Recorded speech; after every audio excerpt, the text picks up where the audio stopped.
আল্লাহ তাআলা বলেন, রোজা একমাত্র আমার জন্য এবং আমি এর প্রতিদান দেব।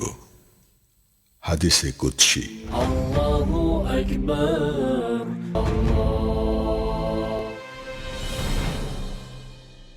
اللهم آمين. ربنا ظلمنا أنفسنا وإن لم تغفر لنا وترحمنا لنكونن من الخاسرين. ربنا آتنا في الدنيا حسنة وفي الآخرة حسنة وقنا عذاب النار. রব্বুল আলামিন, মাহে রমাদানের মধ্যবর্তী সময় আমরা উপস্থিত হয়েছি। আমাদের জীবনের সমস্ত গুনাহ তুমি মাফ করে দাও রব্বুল আলামিন। মাহে রমাদান আমরা যতটুকু সিয়াম পালনের সাথে সাথে কোরআনে কারীমের তেলাওয়াত সহ যতটুকু ইবাদত বন্দেগী করলাম, এই ইবাদতকে তুমি নাজাতের উসিলা হিসেবে কবুল করে নাও রব্বুল আলামিন। আমরা যারা রোজা রেখে তারাবির নামাজ আদায় করে এই সাহরি ইফতারি করে তোমার দরবারে হাত তুলে আমরা এই ইফতারের পূর্ব মুহূর্তে হাত তুলেছি।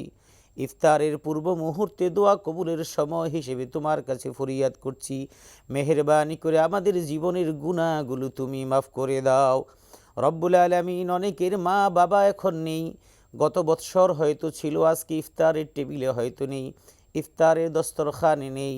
বাবাদের কথা যাদের মনে পড়ছে, মাদের কথা যাদের মনে পড়ছে, রব্বুল আলামিন ওই হতভাগ্য সন্তানদের দোয়াগুলো তুমি কবুল করে নাও রব্বুল আলামিন। মায়ের কবর, বাবার কবর সবগুলোকে তুমি জান্নাতের নূর দ্বারা মুনাওয়ার করে দাও ওগো রব্বুল আলামিন। প্রত্যেকের মা বাবাকে তুমি জান্নাতের মেহমান হিসাবে কবুল করে নাও রব্বুল আলামিন।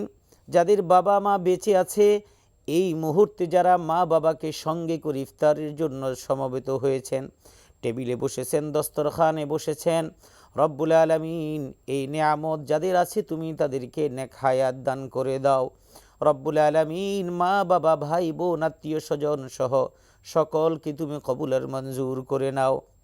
আমরা যারা রোজাদার হিসেবে রোজা রেখে তোমার কাছে হাত তুলেছি, আমাদের রোজাকে তুমি মেহেরবানি করে কবুল করে নাও। তাকাব্বাল মিন্না ইন্নাকা আনতাস সামিউল আলিম وتب علينا إنك أنت التواب الرحيم. سبحان ربك رب العزة عما يصفون وسلام على المرسلين والحمد لله رب العالمين.